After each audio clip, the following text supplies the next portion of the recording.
Isang mapagpalang araw po ng Biyernes, October 31, 2025. Kabayan, meron tayong pinaka-latest na weather update sa lagay ng ating panahon. But before that, please don't forget po muna to like and subscribe. And then pahit na rin ng notification bell. Maraming salamat po. Sa pinaka-latest na update natin ay unti-unti na po lumalapit sa loob ng ating Philippine Area of Responsibility ang low pressure area na nasa low chance na maging isang ganap na tropical depression at banta sa tatawaging Bagyong Tino. So kailan nga ba ito papasok sa loob ng ating Philippine Area of Responsibility? Sa uling pagkatala, ang lokasyon po ng LPA ay meron pong 1,830 kilometers east of Southeastern Mindanao. At kung makikita ho ninyo, inaasahan po, inahin na rin sa ating tinatawag na tropical cyclone threat potential by Sunday po ng madaling araw hanggang sa umaga. Inaasahan na sa loob na ito ng ating Philippine Area of Responsibility. Kasabay nito, kasabay ng pagpasok niya sa loob ng ating area ay magiging isang ganap din siya na Bagyong Tino. So titignan natin kung magiging malakas na bagyo kasi doon sa mga recent na update dalawang super typhoon or may super typhoon daw na papasok sa loob ng ating bansa. So eto na nga ba yun, yung Bagyong Tino? Sa tinatawag natin na tropical cyclone threat potential, week 1 natin simula October 30 kahapon hanggang November 5 ay nakapasok na ng ating Philippine Area of Responsibility ang banta ng Bagyong Tino. At ito po ay patumbok dito sa Eastern Visayas at lalabas dyan sa kanlurang bahagi ng ating bansa. Yan yung sa week 1. Sa week 2 natin, simula November 6 hanggang November 12 ay may kasuran pa, no? Itong banta ng Bagyong Tino nasa sa silangang bahagi po ng Visayas.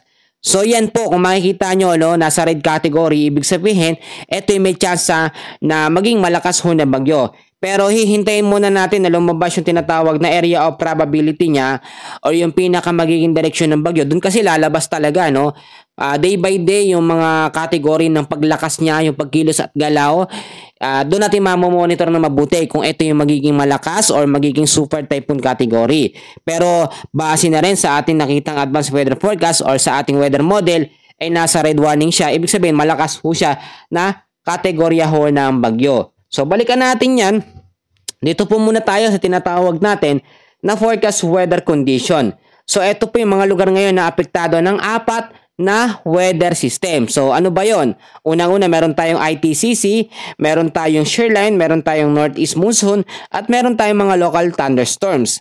So sa area ho ng Metro Manila, Calabarzon, Mimaropa, Western Visayas, Negros Island Region, Zamboanga Peninsula, BARM or BARMM, Misamis Occidental at Lanao del Norte, patuloy ho ngayong umaga ng Friday makakaranas ng maulap na kalangitan na meron namang kalat-kalat na pag-ulan, pagkulog at pagkidlat, lalo na sa may bandang hapon dahil po sa ITCC o Intertropical Convergence Zone. Dito naman po sa area ng Cagayan, Isabela at sa may Aurora, ang lagay naman ho ng panahon dyan ay cloudy skies or maulap din na kalangitan ngayong umaga ho ng Biyernes na meron din mga scattered rains and isolated thunderstorms.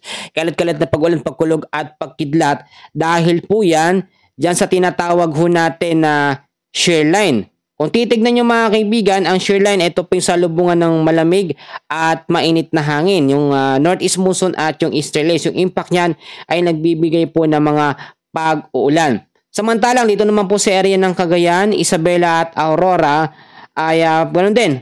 Patuloy po makakaranas ng maulap na kalangitan. Sa area naman ng Batanes ay apektado naman na tinatawag natin na northeast monsoon or hanging amihan. At ang weather condition dyan, cloudy skies with light rains or mahinang pag-ulan.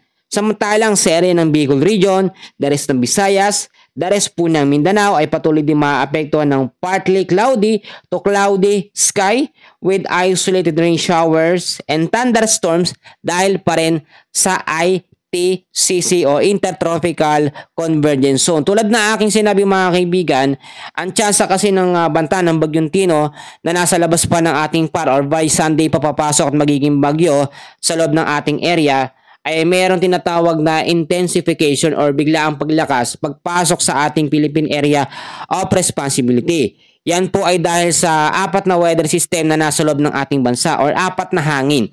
So yung Northeast Monsoon, ITCC, ito pong shoreline at mga localized thunderstorms. Yan yung mga weather system na possible na tumulong para lumakas or ma-develop po itong Bagyong Tino. Pero kung sa kategorya naman ng pagiging super typhoon, hindi pa natin yan madedetermine sa ngayon. Kaya naman mga kaibigan, kinakailangan lagi ho kayo nakaantabay sa lagay ng ating panahon para ho time to time ay nabibigyan ko kayo ng paalala or babala no para sa mga update o lagay po ng ating panahon. So bago ko tapusin yung ating update, meron tayong tinatawag ngayon na Undas 2025 pack up or paghahanda. So alam ko no, may mga babiyahe ngayon. Ang panahon natin medyo hindi okay no. Inexplain ko na ho sa inyo.